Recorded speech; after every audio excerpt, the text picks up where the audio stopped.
Vale, bueno, pues bienvenidos a la segunda parte de las jornadas de atención primaria.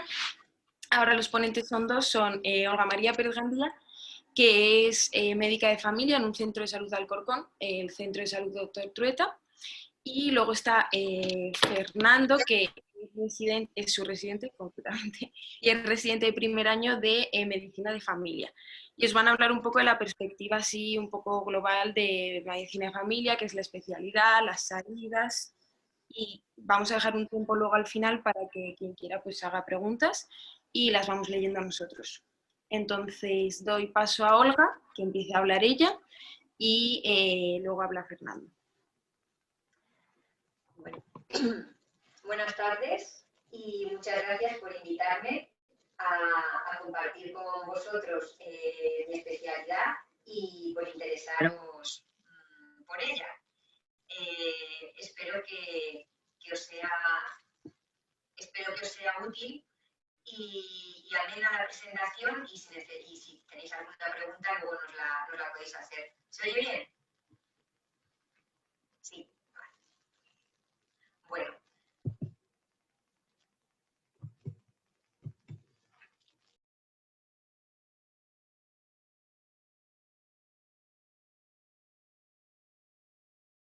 Sí, pues Vale, un segundo, que tenemos problemas técnicos.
Nada, que es que se había quedado bloqueada la presentación y no pasaba, a ver si tenemos más suerte a partir de ahora. Bueno, vamos a hablar, algunas de las cosas que voy a decir ya se han tratado antes, pero bueno, a lo mejor las trato desde otra perspectiva o bueno, pues nos sirven un poco de repaso de algunos conceptos que son importantes en atención primaria y que bueno, que además si seáis médicos de familia los oiréis luego 1000 veces y los estudiaréis 1000 veces para las oposiciones y todas estas cosas. Bueno, vamos a ver qué es la atención primaria, que es un médico de familia, un poco de historia, pero ya muy breve. Y luego ya Fernando va a hablaros de cómo se forma un médico de familia y cuál es el programa de la especialidad, por qué eligió medicina de familia, qué ha hecho hasta ahora y pues, qué objetivos tiene en el resto de su formación y qué salidas tiene la medicina de familia.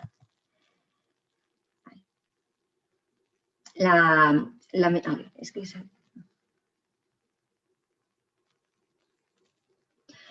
bueno, según la OMS,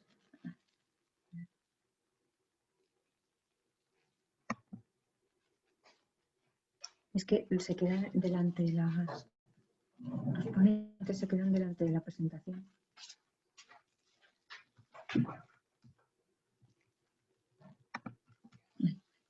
Vale. Según la OMS, en la declaración de Alma-Ata, como ha comentado antes Luis, en 1978, la atención primaria es la atención sanitaria esencial, basada en métodos y en tecnologías prácticos, científicamente fundados, socialmente aceptables, puesta al alcance de todos los individuos y familias mediante su plena participación a un coste que pueda ser asumible por la comunidad y el país y que se pueda soportar en cada una de las etapas de su desarrollo con un espíritu de autorresponsabilidad y autodeterminación. Es lo que llamamos la autonomía responsable. Parece que estas dos últimas palabras no son como una pequeña coletilla al final, pero tienen mucha importancia. autonomía responsable significa para los pacientes pues empezar a tomar un papel más activo en su salud.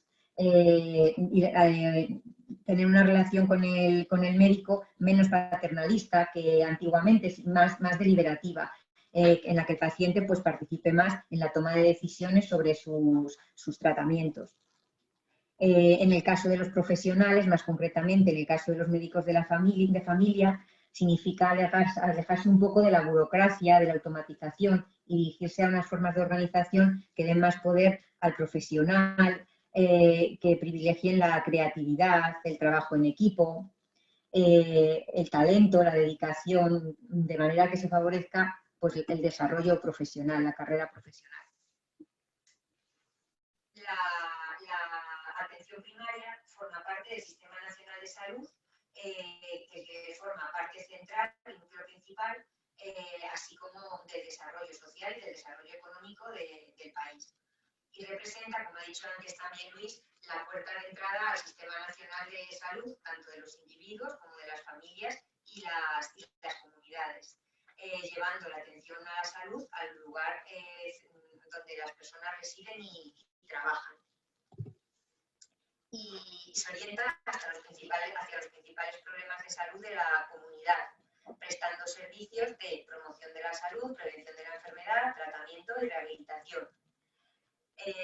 Las actividades que lleva a cabo la atención primaria pues son, como ya ha dicho también antes mi compañero Luis, pues la educación para la salud, medidas preventivas, tanto a nivel de inmunización como prevención de enfermedades cardiovasculares, como prevención de tumores y actualmente ya no tanto, pero antes pues más, pues también el suministro de alimentos, nutrición, abastecimiento de agua potable y luego pues la asistencia en todas las etapas de la vida, materno-infantil, incluyendo la planificación familiar, los adolescentes, adultos, la mujer, los ancianos, y bueno, pues todo tipo de enfermedades, traumatismos comunes y suministro de medicamentos esenciales.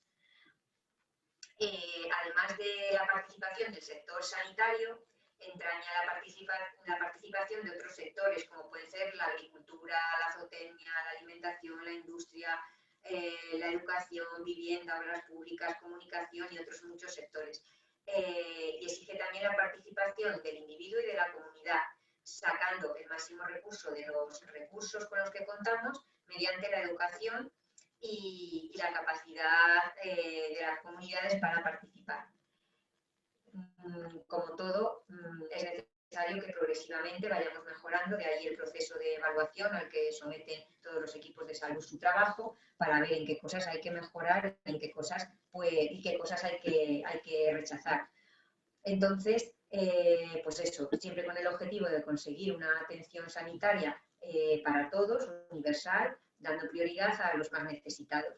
Y se apoya, pues como decía, en un equipo de salud, en un personal de salud, que incluye pues un núcleo principal de medicina, enfermería, auxiliares de enfermería, trabajadores sociales y luego ya unos servicios de apoyo.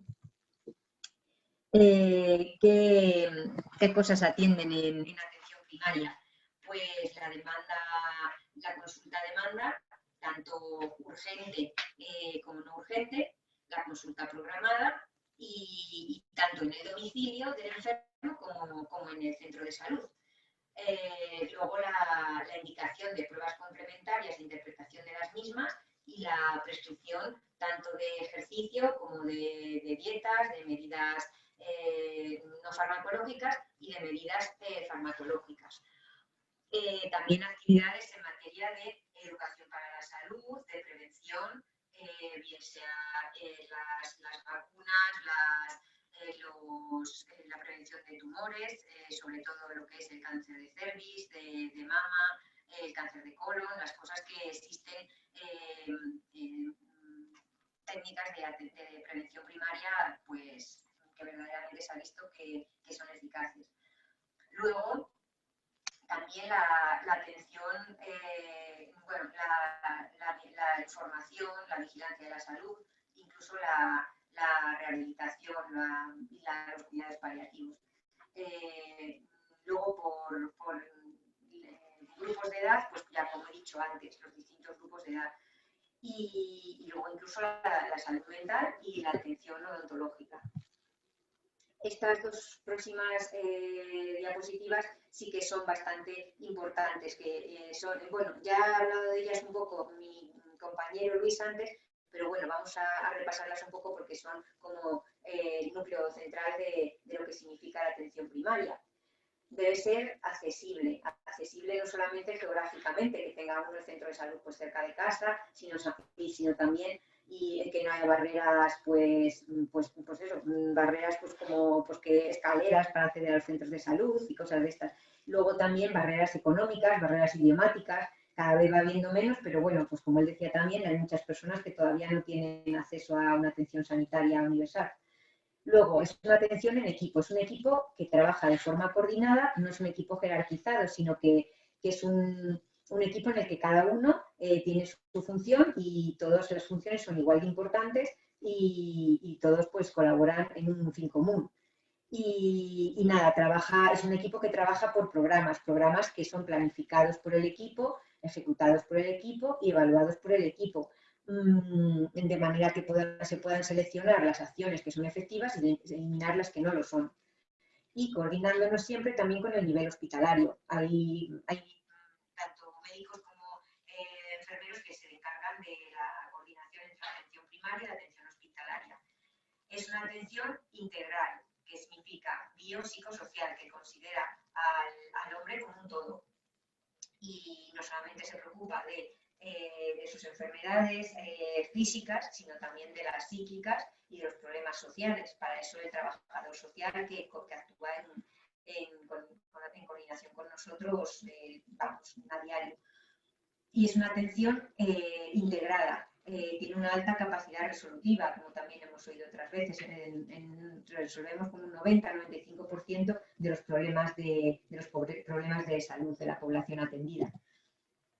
Otra cosa, es longitudinal, es decir, atiende al individuo a lo largo de toda su vida, desde que nace hasta que muere. Y es una atención pues continuada y pues eso, gracias a la historia clínica electrónica, pues eso se ha facilitado muchísimo más. Permanente y bueno, como he dicho antes, puede ser a demanda programada, urgente, no urgente, puede ser en el centro de salud o en el domicilio. Luego, es activa, no espera pasivamente a que el individuo demande atención, sino que sale a la búsqueda de los problemas de salud, aunque no sean sentidos por la población, haciendo especial hincapié en la educación para la salud y en la prevención. Y es dinámica, está en continuo cambio para adaptarse a las necesidades concretas de la comunidad en un momento determinado. Y siempre en un proceso de mejora continua de la calidad. Y es docente e investigadora. Hay docencia pregrado, posgrado, formación continuada y siempre pues respetando lo que llamamos el conflicto de intereses, es decir, que si tú, o sea, que no se puede, pues por ejemplo, recetar un fármaco o participar en un ensayo clínico, pues por ganar dinero de un laboratorio, ¿no? O dar una charla o algo, pues eso, con ese fin, ¿no? Los problemas, no todo es tan bonito como lo pintábamos en las dos diapositivas anteriores. También la atención primaria tiene sus problemas, pero para eso está la mejora continua de la calidad y pues eso, intentar mejorar. Pues hay cupos a veces excesivos, a veces no, muy a menudo, con un número grande de personas mayores, muchos inmovilizados, a veces hay falta de accesibilidad, como decíamos. La población a veces no está educada para hacer un uso racional de los recursos, hay pues a veces abuso, falta tiempo debido a la elevada presión asistencial, hay mucha burocratización, mucho papeleo. Gracias a la historia clínica electrónica, al menos ese papeleo pues, se hace de forma mucho más fácil, pero antes pues, había que hacer las bajas, las recetas, los informes, los volantes, los certificados, todo a mano. Ahora casi todo se saca pues con el ordenador. Falta personal, no se cubren las bajas, bueno, no salen con tanta frecuencia como quisiéramos, oposiciones para que la gente pues, tenga una estabilidad laboral mayor. Faltan recursos, a veces diagnósticos, lo cual disminuye la capacidad resolutiva. También recursos económicos y tiempo para la investigación y la formación continuada. Falta de presencia en la universidad, aunque cada vez va siendo un poco más el papel de la atención primaria en la universidad. La dificultad para tomar decisiones por parte de los profesionales en el ámbito sanitario.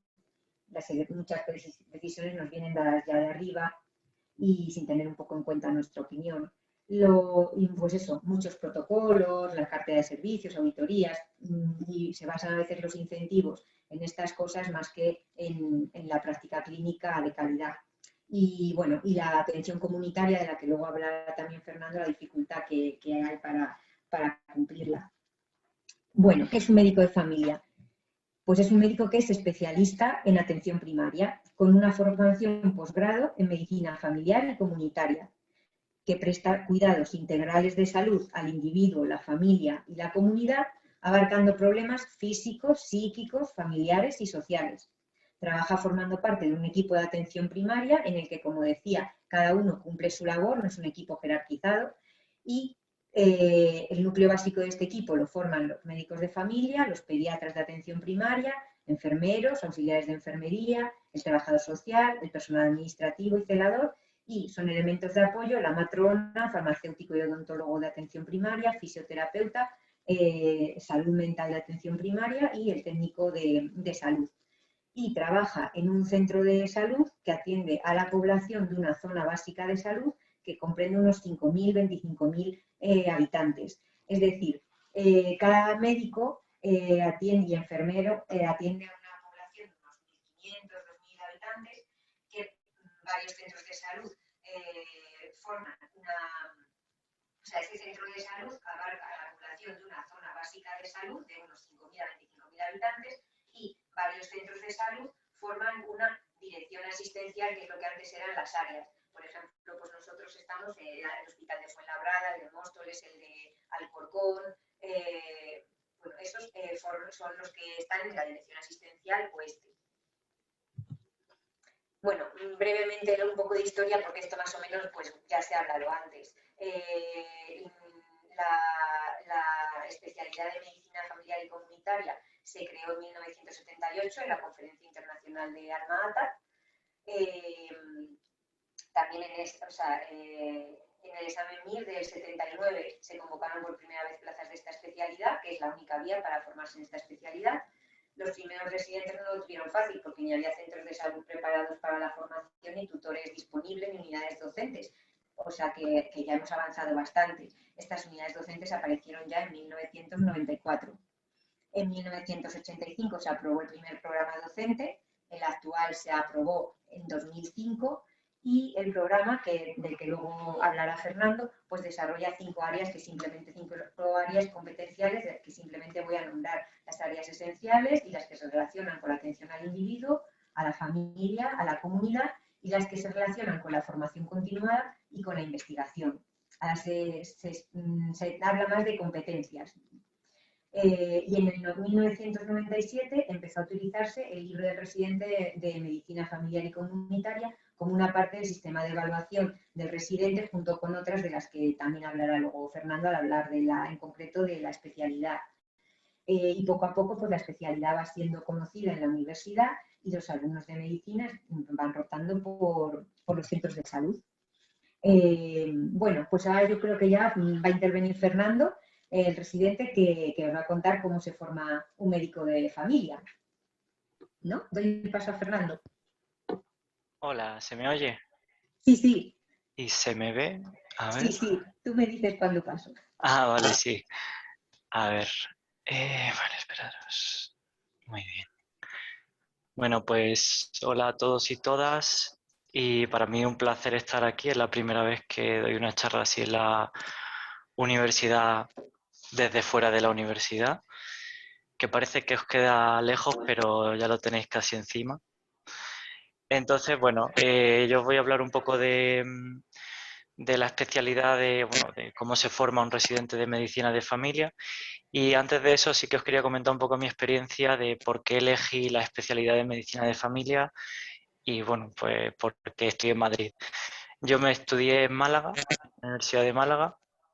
Soy de un pueblo de allí de cerca de la ciudad. Y bueno, yo entré con la idea de hacer, bueno, sin tener mucha idea real de lo que era la medicina, pero bueno, siempre queriendo hacer medicina desde pequeñito. Y lo único que tenía claro es que quería hacer algo general y probablemente alejado de la cirugía o del quirófano, cosa que luego enfaticé. Entonces, a mí la medicina de familia en principio no me parecía una opción. Desde cuando entré en la carrera tampoco la conocía como tal, salvo lo que se conoce del centro de salud y poco más. Pero bueno, a medida que fui avanzando los años, en mi cabeza yo lo que tenía idea era de hacer interna. ¿Qué pasó? Que llegué al rotatorio de sexto, porque hasta quinto mi idea era hacer interna y específicamente paliativos, que ahora os hablo un poco del tema este.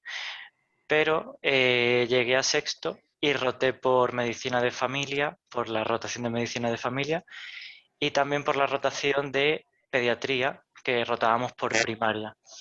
Y ahí descubrí el mundo de la atención primaria, lo que realmente era el centro de salud, cómo funcionaba, cómo atendía al paciente, y a mí me enamoró, la verdad. Siendo claro, me gustó mucho y lo vi claro. Entonces desde sexto ya decidí que quería atención primaria. Y ahora os voy comentando un poquito, a medida que vaya comentando de la especialidad y de la formación, os voy comentando qué cosas son las que me gustan y por qué creo que es una especialidad muy amplia y que aporta mucho en una formación médica, ¿vale? Entonces, bueno, ¿cómo se forma un médico de familia? Antes de esto, os comento un poco que la especialidad son 4 años, aunque se está planteando convertirla en 5 como en otros países, porque bueno, al final es muy transversal, es muy integral, hay que aprender de mucha materia, de mucha patología, y es verdad que no sé si falta tiempo, pero es verdad que un poco más de tiempo te aportaría más cosas. Es decir, que 4 años es suficiente para formar buenos médicos de familia, pero es verdad que un año más extra, pues a lo mejor da alguna visión bueno, que te gustaría reforzar en X punto.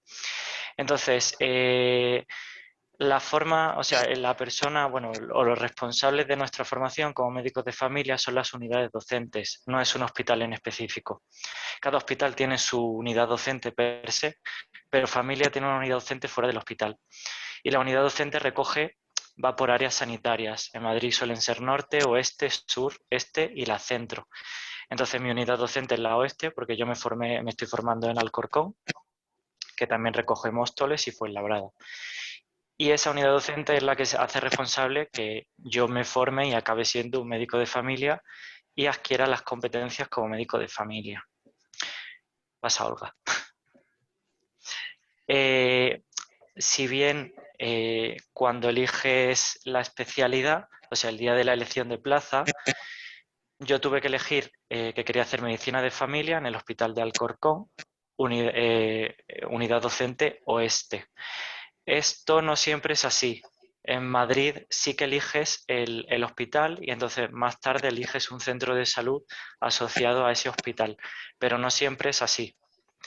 Sé que fuera de Madrid hay ciertas comunidades donde tú eliges directamente la unidad docente sin elegir el hospital y que luego, dependiendo de la nota del MIR y eso, ya elige un hospital u otro y centro de salud. Pero bueno, en principio en Madrid sí, en Madrid eliges el hospital y ya luego eliges tutor y centro de salud dependiendo de también el número de orden en el MIR. ¿Qué necesita un hospital para poder formar a un médico de familia? No necesita mucho, porque al final la formación nuestra es muy general, pero es verdad que cuanto más servicios tenga, está bien, puede ser ventajoso a la hora de rotar por ciertos servicios, pero tampoco requiere muchas rotaciones, sí que unas mínimas como interna, pediatría, ginecología, cirugía y obviamente urgencias.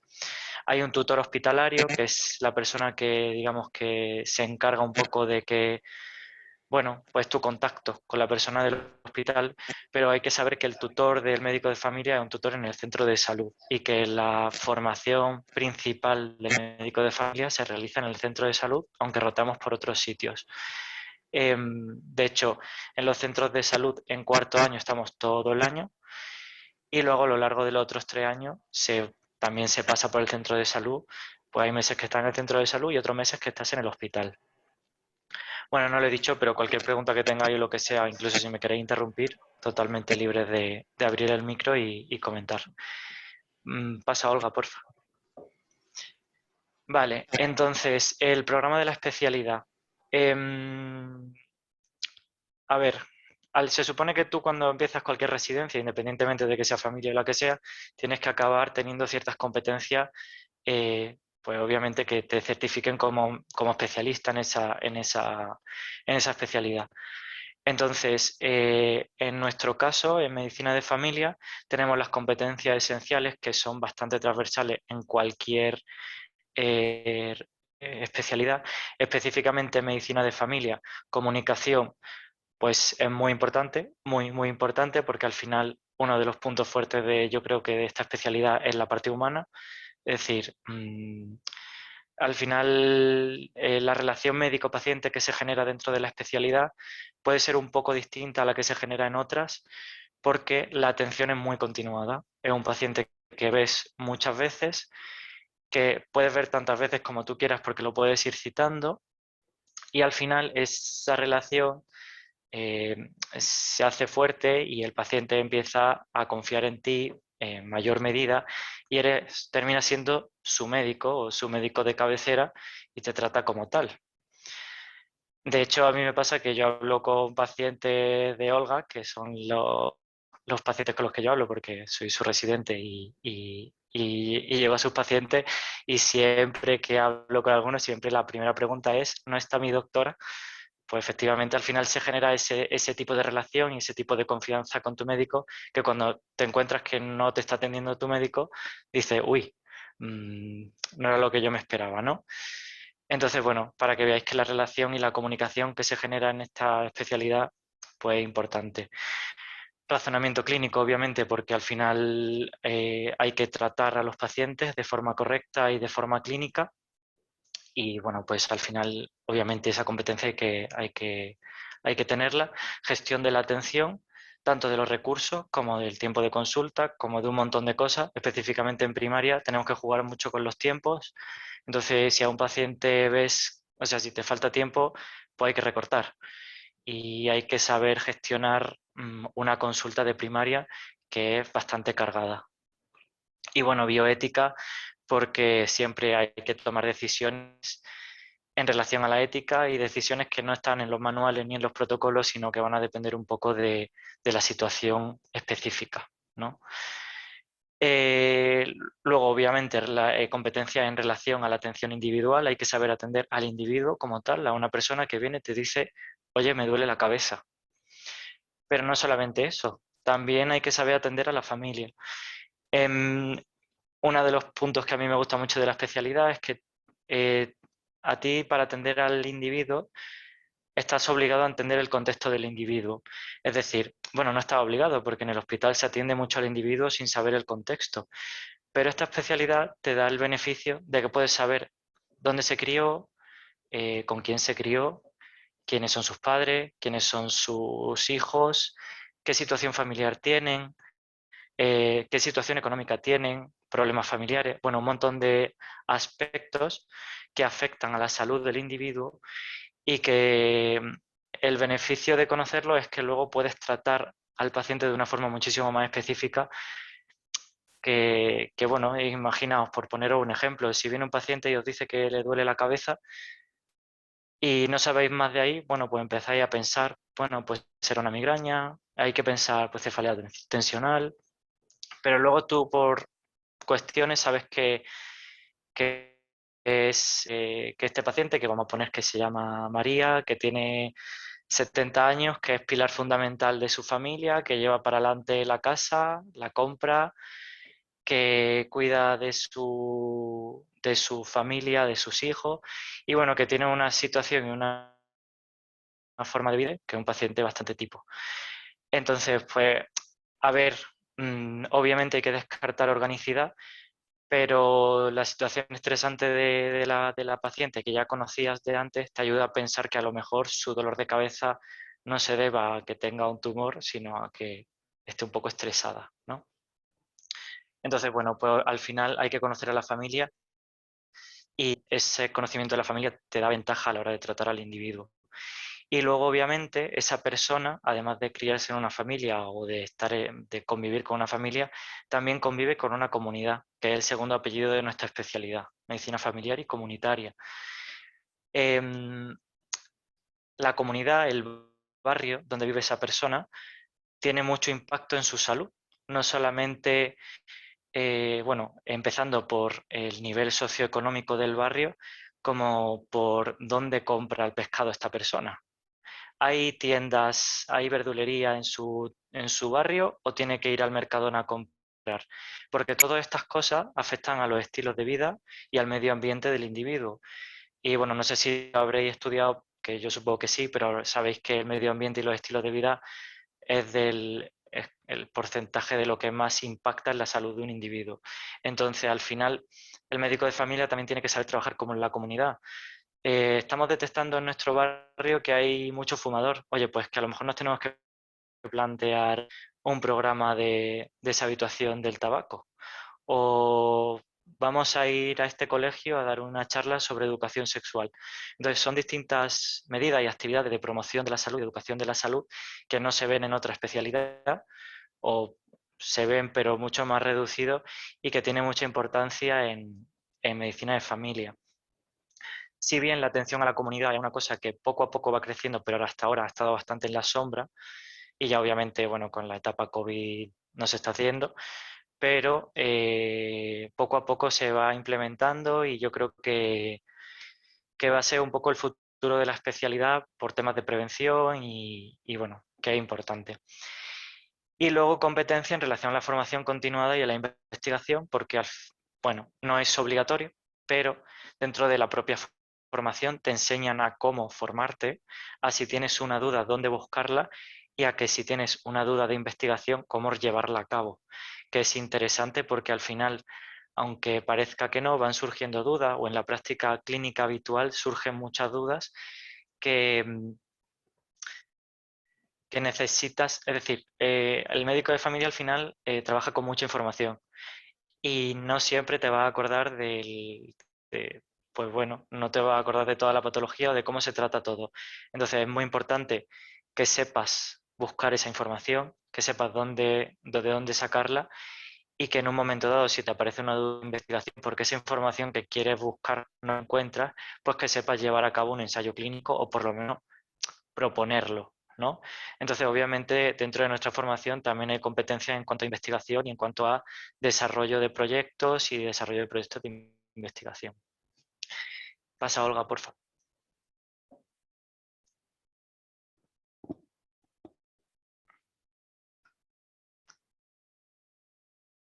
¿Puedes? Es que lo hemos hecho así para que sea más fácil de pasarla, para no tener que abrir yo la diapositiva y tal. Pero a ver si... Ahora. Bueno, entonces en cada área de estas que estamos comentando, al final de la formación te plantea objetivos, es decir, tú no tienes que adquirir estos conocimientos porque sí, al final todo está guiado y hay ciertas actividades para que tú termines adquiriendo los conocimientos, las habilidades y las actitudes necesarias para tener un título de especialista en medicina de familia y tratar a los pacientes como tal. Entonces se establece prioridad en cuanto a los conocimientos. Hay conocimientos que son indispensables saber al final de la residencia, es decir, tienes que saber hacer una buena anamnesis, tienes que saber explorar ambiente o tienes que saber que tienes que hacerle un electro a una persona que tenga un dolor torácico en la urgencia. Son cosas básicas y no se le puede escapar a nadie.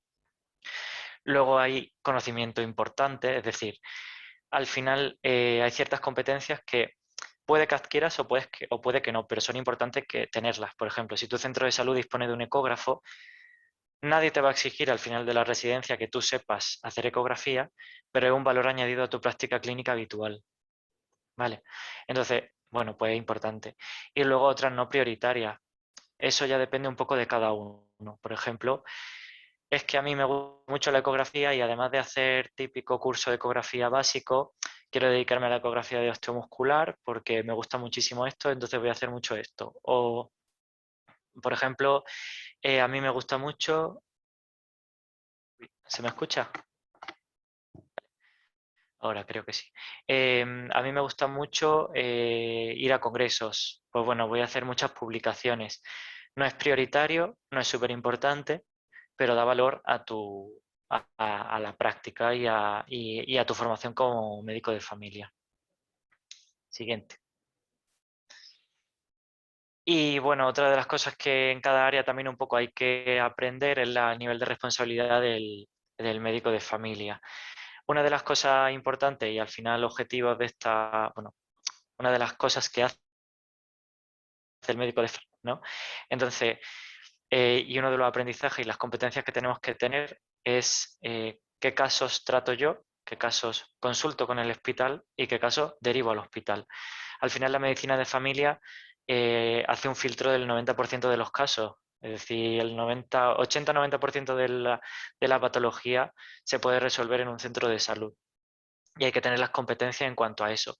Pero también hay que saber cuándo el paciente que acude se sale de mi competencia o más que se salga de mi competencia, no tengo los recursos para darle el diagnóstico. Entonces siempre puedo llegar a un nivel secundario y preguntarle al hospital, pues a medir por el ordenador, por ejemplo, oye, mira, tengo una duda con la hematología, tengo una duda con este síndrome, ¿qué hago? ¿Se lo quito? ¿No se lo quito? ¿Cómo lo muevo? Y el hematólogo te responde. O que hay veces que necesitas que te hagan un diagnóstico, pues por ejemplo, insuficiencia cardíaca.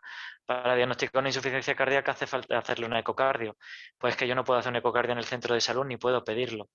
Entonces tendré que derivar, si yo sospecho una insuficiencia cardíaca, tendré que derivar al cardiólogo y empecé el tratamiento. Y a partir de ahí yo hago ese seguimiento de esa insuficiencia cardíaca y ajusto el tratamiento, veo al paciente, etc, etc. Pero es verdad que me ha hecho falta un nivel terciario y ha hecho falta que el paciente vaya al hospital y le pongan ese tratamiento. Entonces, dentro de las competencias a adquirir de la especialidad también hay que aprender cuándo derivar, cuándo no. Lo mismo para urgencias. Cuando viene un paciente que dice, mira, me pasa esto, a ti se te tiene que encender la bombillita de decir, uy, es que a lo mejor este caso es urgente y lo tengo que mandar al hospital. Entonces son competencias también a adquirir. Siguiente. Bueno, y lo que os decía, para cada área, cada uno, para cada área no te dejan, es decir, hay una forma de aprender cada competencia. En la especialidad está todo muy guiado, hay clases, hay talleres y hay también autoaprendizaje. Algunos se preguntarán si en la residencia hay que estudiar mucho. Pues depende. Depende de cómo se tome uno la residencia y depende de cuánto conocimiento previo tengamos, de distintas cosas. Lo que sí está claro es que la forma de aprendizaje es completamente distinta a la carrera. No es un aprendizaje en el que yo vuelvo de la residencia y me pongo delante de los libros a chapar 5 horas. No, es distinto. Un aprendizaje mucho más enfocado a lo que yo he visto en la práctica. Por ejemplo, hoy he visto una dermatitis, pues me voy a repasar el tratamiento de la dermatitis, tanto por curiosidad como porque la próxima vez que vea una dermatitis me apetece tener ese conocimiento y decir, vale, pues sé tratar a este paciente, sé que le tengo que poner este antihistamínico, esta corticoide, sé cuándo ya no puedo hacer yo nada y a lo mejor tengo que derivar a dermatología. Entonces, al final, la propia práctica te pide que aprendas y que estudies, pero lo hace de una forma mucho más dinámica y distinta a lo que estamos acostumbrados en la carrera y se aprovecha muchísimo más y se disfruta muchísimo más, eso lo puedo asegurar.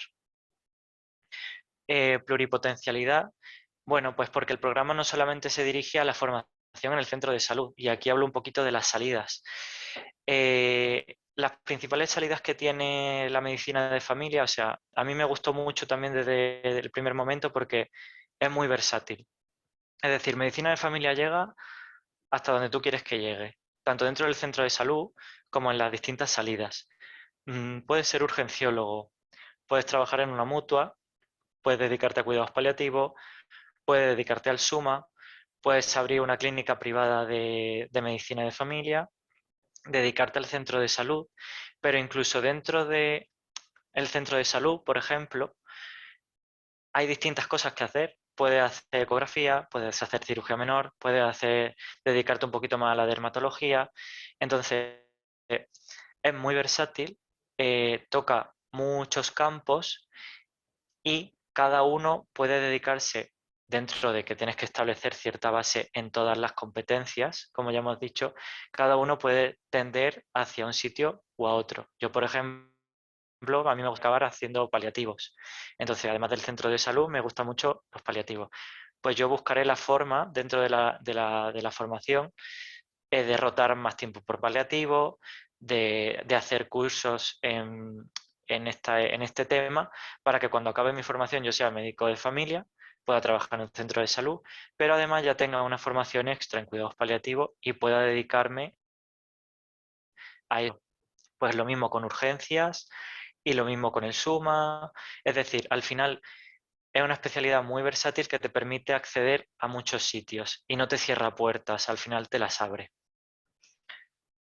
Em, y luego, bueno, por eso mismo, al final la formación es muy individualizada y va a depender mucho de donde uno se quiera meter. Pues mira, yo es que quiero hacer un montón de congresos, o yo es que no me gustan las publicaciones, prefiero dedicarme a la consulta, pero vamos a citar a este paciente porque quiero hacerle una ecografía.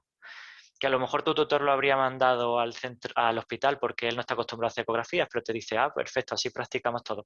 Y venga, pues hacemos ecografía. O mira, vamos a CT y con el bisturí quitamos esta verruga. Genial. Entonces, al final, dependiendo un poco también del tutor con el que estés, que eso también se elige cuando elige la especialidad y el centro de salud, elige el tutor bueno, que más se adapta a lo que tú estás buscando dentro de la especialidad. Siguiente.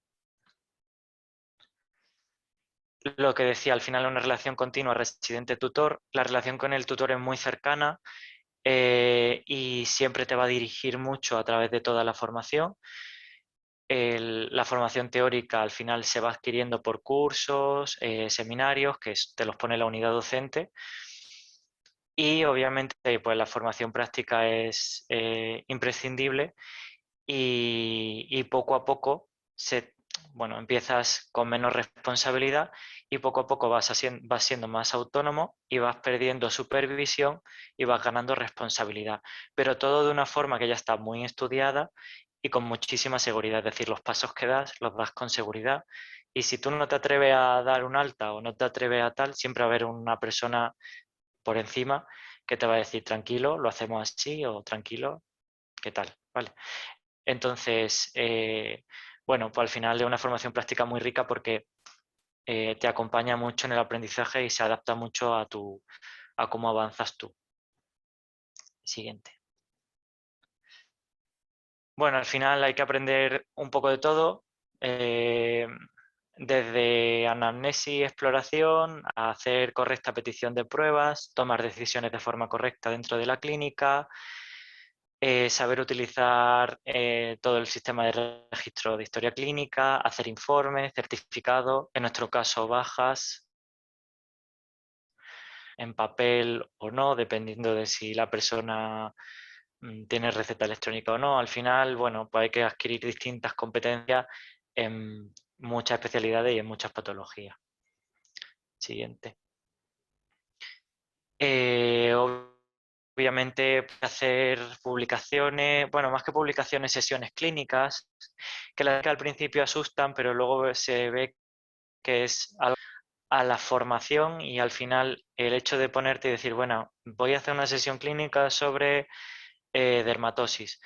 Pues parece que no, pero se aprende mucho con las sesiones clínicas, enseñando a otros se aprende muchísimo Y es otra de las formas que tenemos de adquirir pues soltura, de adquirir conocimiento y bueno, distintas cosas. Luego, por ejemplo, hay unidades docentes que proponen proyectos de final de residencia, la mía es un ejemplo, y es como un TFG al final de la residencia sobre, bueno, un tema propuesto de investigación o de cualquier otro tema. Y luego, pues además del centro de salud, como ya os decía, hay que rotar por el hospital porque al final tenemos que adquirir muchas competencias en distintas especialidades, entre ellas la mayoría de médico-quirúrgicas, pero luego pues cuidados paliativos, medicina rural, el SUMA, se pueden hacer rotaciones externas en el extranjero, traumatología, rehabilitación, salud mental, que también es muy importante, y bueno, las que veis ahí escritas y al final distintas médicas, pues cardio, endocrino, neumología, neurología, cosas que luego te van a dar valor en la práctica clínica, pues vas a saber, mira, pues viene un mareo, sé si tengo que derivarlo o no tengo que derivarlo, sé qué tratamiento poner o qué no tratamiento poner. Es decir, esa rotación, el que le gusta el centro de salud no le gusta tanto estar en el hospital, pero luego también se adquiere mucho conocimiento y se aprende mucho y al final es necesario, claro. Siguiente. Ah, vale, pues ya está. Entonces, nada, pues eso un poco como el programa de la especialidad y siempre animo a elegir medicina de familia, hasta la gente con muy buen número elige medicina de familia, no solo se queda para el final. Se aprende mucho del paciente, es una especialidad en la que no solamente aprendes medicina, sino aprendes muchísima humanidad, aprendes mucho de cómo vive la gente, de su vida, de su casa. Ir a los domicilios de la gente son experiencias también muy enriquecedoras porque ves exactamente dónde vive, literalmente sabes dónde vive el paciente. Y bueno, es muy versátil, permite llegar a donde quieras. Te permite hacer una medicina muy individualizada y una medicina que uno quiere, a pesar de las dificultades que tiene la especialidad, pues de la carga asistencial y de otras muchas cosas, pero yo creo que los beneficios son bastante grandes, además de que da una calidad de vida que a mí me parece importante, porque luego, por ejemplo, las guardias no son obligatorias una vez que eres adjunto. Durante la residencia todas las guardias son en urgencias / traumatología / pedia. Y bueno, y otro tema, el tema de pediatría, que es que al final un médico de familia puede trabajar de pediatra en un centro de salud, que eso también es muy interesante. A mí es una de las cosas que también me gustaba. Y bueno, ya si tenéis preguntas. Vale, bueno, si quieres decir algo, conclusión un poco de la charla y si hay alguna pregunta, en el chat. Si alguien más tiene preguntas, pues que las vaya poniendo y las leo. Y ya respondéis el que queráis, los dos. Oh, bueno, vale, pues verás. Vale, hay una pregunta que es, ¿existe realmente una subespecialización en familia en los centros de salud? Poder dedicarte mayoritariamente a un área en concreto, osteomuscular, ecografía, etcétera. Pues supongo que será como tienes tu consulta y a la vez puedes Sí, si dentro del centro de salud te especializas en algo. A ver, siempre vas a tener un cupo de pacientes general, es decir, no solamente hacer por ejemplo, ecografía. Corrígeme, Olga, si me equivoco, pero yo creo que eso no existe como tal. Sí, tú tienes que buscar un poco tú tienes que atender a tu cupo y hacer tus avisos si tienes que hacer, lo que tengas que hacer. Y luego, pues te organizas para, si necesitas, si quieres hacer una ecografía, una cirugía menor, hacerla. Luego hay gente, por ejemplo, que le gusta mucho la diabetes, la hipertensión, lo que sea. Entonces, pues a lo mejor va a dar charlas a congresos, a cosas relacionadas con eso. Está en la Sociedad de Medicina de Familia dedicado a eso y entonces, pues bueno, sacan tiempo un poco también fuera del horario laboral para todas esas cosas, para las charlas, los congresos, las publicaciones, pues todas esas cosas. Pero bueno, que sí, para eso, para cosas como hacer una ecografía, una cirugía menor, eso, pues te sacas tiempo si es necesario. Un día te acortas un poquito la agenda, te coges más huecos de la agenda para dedicarlos a eso. siempre se puede hacer. Vale, Blanca tiene otra duda. No sé si la va a escribir o va a activar el micro, lo que tú veas. Vale, sí, activo el micro que tardo menos. Mejor. Bueno, lo primero, muchísimas gracias, me ha parecido súper interesante, la verdad. Y bueno, os quería preguntar un poco, porque bueno, nos habéis comentado un poco pues las habilidades que, bueno, sobre todo a nivel teórico, ¿no? Lo que hay que ir adquiriendo para ser médico de atención primaria. Y os quería preguntar un poco sobre habilidades, más allá de la teoría, que hay que adquirir para ser médico de atención primaria. O sea, lo que creáis que habéis ido adquiriendo, ¿no? Sobre la marcha, por así decirlo, y que creáis que es importante pues, para ser médico o médica de atención primaria. Yo creo, desde mi punto de vista, principalmente considero que una buena habilidad que tiene un buen médico de familia es ser humano y saber comunicar. Es decir, a mí me parece principal y primordial, más allá de todo el conocimiento teórico clínico que hace falta, ¿no? Pero yo creo que es primordial. Es que la comunicación está muy presente en la consulta de primaria. Sí, sí. O sea, eso sobre todo. Luego, además de eso, a nivel práctico, por ejemplo, a nivel manual, hay gente que le gusta mucho la cirugía menor y bueno, depende de dónde esté, medicina rural, pues te puede encontrar bastantes cosas que te pueden venir bien, ese tipo de habilidad. Luego el tema bioético, es lo que os comentaba antes, al final a veces hay que tomar decisiones, bueno, hay que jugar un poco, al final tienes un secreto médico que cumplir, pero te pueden encontrar situaciones que te rompan un poco la ética o que tengas que tomar una decisión ética con el paciente que sea difícil, ¿no? Pues típico menor que te viene y te dice que tiene un problema, bueno, pues que se ha quedado embarazada, que bueno, o tiene 15 años, se ha quedado embarazada, quiere abortar. Son ciertas situaciones ético-clínicas que son importantes y que al final también hay que desarrollarlo y adquirirlo. Y luego saber controlar el tiempo, saberse organizar el tiempo y saber priorizar.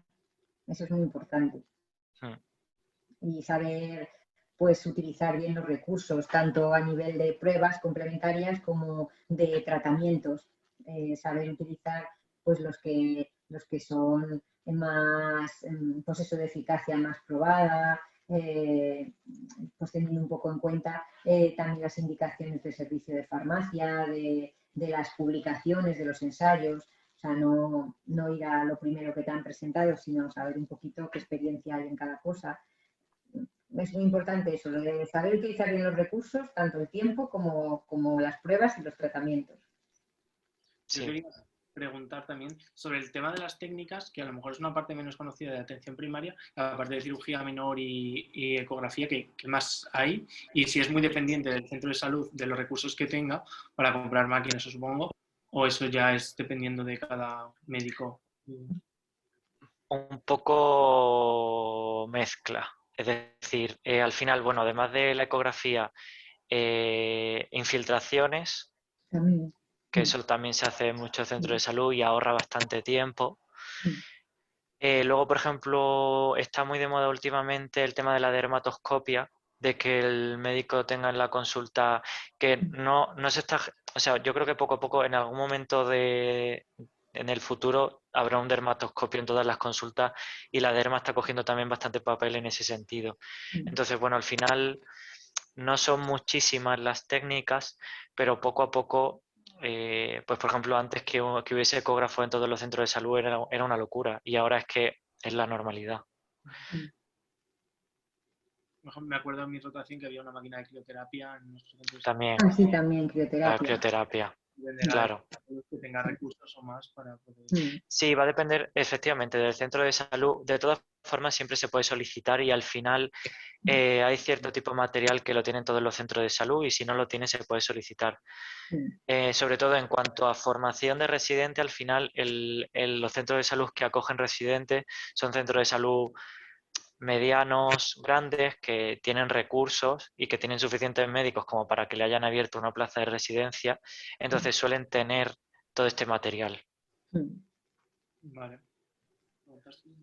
Sí, hay otra pregunta que es sobre las condiciones laborales, el horario del día a día, el compatibilizar pues, la vida laboral con la familiar, el salario en la pública y si es fácil compatibilizarlo con sanidad privada. Pues bueno, el horario hay 2 turnos, de 8 a, si trabajas en un centro de salud, de 8 a 3 y de 2 a 9. De manera que de 2 a 3, bueno, fuera de este tiempo COVID, pues se hacen sesiones clínicas, reuniones de equipo, para aquello de la coordinación entre los distintos miembros del equipo. Y pues eso, si un día no hay una sesión, pues se puede uno hacer avisos si uno tiene, o los recados que tenga uno que hacer, de preparar una sesión o lo que sea, hacer papeleos y tal. Eso es de 2 a 3. Y entonces, luego, ahora hay muchos turnos deslizantes. Por ejemplo, si tú coges una plaza en un centro de salud que es de mañana, bueno, las de mañana casi siempre son de mañana y nadie va a querer deslizar a la tarde, pero podría darse el caso. Lo que más dificultad trae, sobre todo a la gente que tiene hijos pequeños, es el turno de tarde. Entonces ahí se están creando muchos turnos deslizantes, de manera que los de tarde pues pasen a la mañana 1 o 2 mañanas, o dependiendo del centro, pues se puede conseguir deslizar, pues eso, por lo menos un par de mañanas a la semana. Luego ya, bueno, está la gente que trabaja en centros en urgencia de atención primaria, que esos hacen turnos de, pues eso, a partir de las 9 de las 8 y media o las 9 de la noche, pues ya están trabajando en urgencias de atención primaria hasta las 8 de la mañana, que ya se vuelven a abrir los centros de salud. Y luego, bueno, pues hay reducciones de jornada en personas que tienen hijos de menos de 12 años, pues pueden tener una reducción de jornada de 1/3 o de la mitad. Puedes trabajar el 50% del horario o las 2/3 partes, ¿no? Y ¿qué más? ¿Qué más decíais de...? El salario en la pública y si pues el salario depende, o sea, pues ronda los 2.000 y pico, 3.000 y algo. Depende también, ahora hay niveles de carrera profesional. Entonces, bueno, está el salario base, luego están los trienios que te van pagando por cada 3 años más que hagas, te pagan un poquito más. Y luego ya está los niveles de carrera profesional, que igual hay 4 niveles de carrera profesional. Tienes que cumplir una serie de requisitos para pasar de nivel. El primero, el tiempo, va de 5 en 5 años, va pasando de nivel en nivel. Luego está la parte asistencial, la parte docente, la parte investigadora, bueno, toda una serie de parámetros que te van midiendo y entonces, bueno, pues al principio, para el primer nivel, pues no te exigen demasiado, más que los 5 años y un poco más. Ya para pasar al segundo nivel, pues tienes que tener más cosas. Para pasar al tercero, más aún. Y para pasar al cuarto, pues prácticamente, pues eso ya es cuestión de máster, de tesis, de publicaciones, de cosas así un poquito más, pues más gordas, ¿no? Porque es eso, ya más luego, pues eso, 5 años, otros 5, otros 5, otros 5. Y luego ya pues también, bueno, hay alguna pequeña diferencia a lo mejor entre si tienes algún cargo ya tipo coordinador, director de centro, o gente ya que está metida en gestión, que es otra salida. Hay gente que se dedica a gestión, o sea, deja la asistencia y se dedica a cosas de estas de gerencia, tal, de dirección, y ellos pues tienen otros sueldos, pero vamos, más o menos por ahí ronda la cosa. Luego ya, claro, si tienes reducción de la mitad o de 1/3, pues proporcionalmente a eso también te reducen, claro. Luego están las suplencias, o sea, la gente que dobla, hay gente que dobla y les pagan los doblajes, y los doblajes a veces suelen respetarte un horario un poquito más corto. Por ejemplo, en mi centro la gente que dobla por la mañana, en vez de entrar a las 8 y luego irse a las 9 de la noche, pues entran a las 9 o a las 10 y se les pone una consulta un poco más pequeñita de ese turno, de esa suplencia que hace de mañana, a lo mejor hasta las 2 o así. O gente, por ejemplo, que puede hacer una suplencia en un centro y luego se va a otro, pues le dejan, por ejemplo, de 9 a 1 y luego ya para que le dé tiempo de irse al otro centro donde va a hacer otra suplencia, ¿no? Porque es que es eso, que hay gente que al principio pues empieza pues de suplentes. Hay ahora una especialista como de área, ¿no? Un médico de familia de área. Entonces pues te hacen un contrato de área y entonces trabajas en distintos centros de ese área pues depende, si no tienes coche, pues en los centros por ejemplo, de Alcorcón solo o de Móstoles solo. Si tienes coche, pues toda la dirección asistencial oeste, pues pueden decirte que vayas a San Martín de las Iglesias, a Playa de la Presa, a cualquier sitio, a Cadalso. Así hay distintas posibilidades, más o menos eso. ¿Y lo de compatibilizarlo con sanidad privada? No sé Sí, pues con sanidad privada se puede. Lo que pasa es que es muy difícil al final. Por poder se puede. Lo que pasa es que en muchos sitios privados te obligan a darte de alta como autónomo. Entonces, pues te tienes que pagar lo de autónomos. Vamos, te pagan normalmente las horas de guardia, por ejemplo, o de consulta en la privada, te las suelen pagar un poquito menos que en la pública. Total, que hay veces que tienes que trabajar bastantes horas como para que te merezca la pena trabajar en la privada. Hay gente que lo hace, pero a lo mejor puedes trabajar, por ejemplo, en la pública, pero luego de privada, pues a lo mejor alguna cosilla, algunas guardias en algún sitio o alguna cosa un poco diferente, ¿no? Pero yo creo que poca gente. Hay gente, por ejemplo, que trabaja en colegios, a lo mejor que tiene un turno de tarde y por la mañana pues hace 1 hora o 2 en un colegio, por ejemplo, como pediatra o médico de medicina de familia en pues, ya niños más adolescentes o a lo mejor en algún, yo que sé, supermercado, alguna empresa o algo así, aunque bueno, normalmente casi todas las empresas grandes ya tienen su médico de empresa, ¿no? Más o menos, así vamos, no suele ser muy rentable salvo que hagas muchas horas. Yo creo que medicina de familia tiene bastante calidad de vida en ese sentido. Es decir, el hecho de no tener guardia obligatoria Sí, ya es calidad de vida. O sea, bueno, sí, ya lo eso iréis viendo. sí.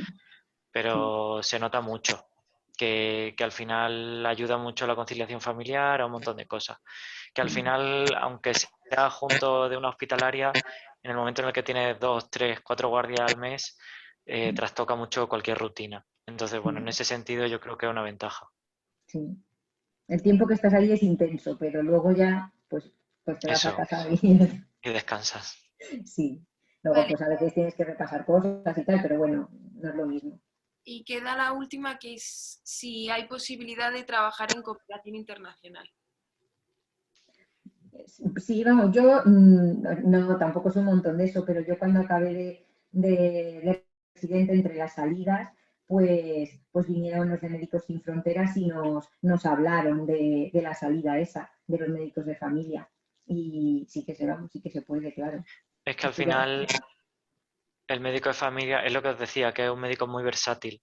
Es que no te cierra puertas. O sea, tienes todas las puertas abiertas, te has formado un montón de patologías, en un montón de técnicas, en un montón de cosas. Entonces, y pierdes, yo creo que también te da una visión para perder el miedo a meterte a algo. No decir, vale, no entiendo bien de este tema, pero me lo voy a repasar y sé que voy a poder hacer un manejo de estas patologías sin miedo, ¿no? Entonces, al final, es una de las grandes ventajas que te puedes mover un poco por donde quieras. No sé si hay alguna pregunta más. O ya... Eh, su- Vale, hay otra más, que es que si suele haber salida laboral tras finalizar la residencia en Madrid. Ahora sí y el futuro es sí, o sea, la respuesta es sí. De Sí, sí. hecho, van a faltar médicos. Si es que no va a haber problema tampoco con turnos ni con horario, porque va a faltar gente y al final va a poder hacer la medicina que quieras, creo yo, que va a poder, si quieres de mañana, si quieres de tarde, o sea, actualmente hay un montón de sitios libres y los va a haber mucho más porque las tasas de jubilaciones, o sea, a medio plazo son súper altas. No sé si hay alguna pregunta más. Sí. Yo tenía a ti, para Fernando, una pregunta sobre, Sí. al final, ¿estás contento habiendo elegido atención primaria y no medicina interna? Y si Mira, mucha diferencia entre medicina interna y atención primaria, porque al final son muy engloban al paciente a lo mejor más globalmente, y supongo que creo que también desde interna puedes dedicarte a paliativos. No sé si... sí, desde interna te podías dedicar a paliativos. A mí lo único que me gustaba mucho, o sea, es decir, es una salida, paliativa es una salida que puedes coger desde interna, desde oncología, desde medicina interna, desde familia. Pero yo es que con la decisión de familia, no, es que no me arrepiento en absoluto. también es que a mí me gusta el centro de salud y me he dado cuenta que me gusta la atención primaria. Y es que si bien el médico de familia y el internista son muy similares, de hecho Olga también hizo interna y luego hizo familia, es decir, es internista y familióloga. A mí, por ejemplo, me parecen que son muy similares y que son muy generales. Lo que pasa es que creo que la atención que se le da al paciente en el centro de salud, o sea, son atenciones completamente distintas, la hospitalaria y la primaria. Y a mí personalmente la atención que se da en primaria y poder conocer al paciente y a la familia, es que es lo que a mí me gusta, es decir, conocer al paciente en su contexto y el tipo de patología y todo es lo que más me llama. Así que no me arrepiento para nada. Al revés, estoy muy contento con la decisión. Vale, pues... No sé si Olga tiene otra opinión, a lo mejor que ha hecho... No, más o menos igual. Es que muchas veces cuando acabas medicina, o sea, cuando acabas medicina de familia sí que puedes trabajar como médico de familia, pero muchas veces cuando acabas medicina interna acabas trabajando en urgencias durante muchos años. Ahora ya a lo mejor va siendo un poco más fácil, pero vamos, que yo he conocido gente que acaba medicina interna y se ha tirado hasta 10 años o más trabajando en urgencias y eso sí que es un poquito triste si encima no te gustan las urgencias. Entonces, pues claramente medicina de familia, pues si no te gustan las haces cuando tienes que hacer guardias de residente y luego ya se acabó las urgencias del hospital. O sea que, hombre, medicina interna es muy bonita, lo que es el trabajo de la planta, Claro. pero si te toca acabar en urgencias, pues para nada. Salvo al que le guste, vamos.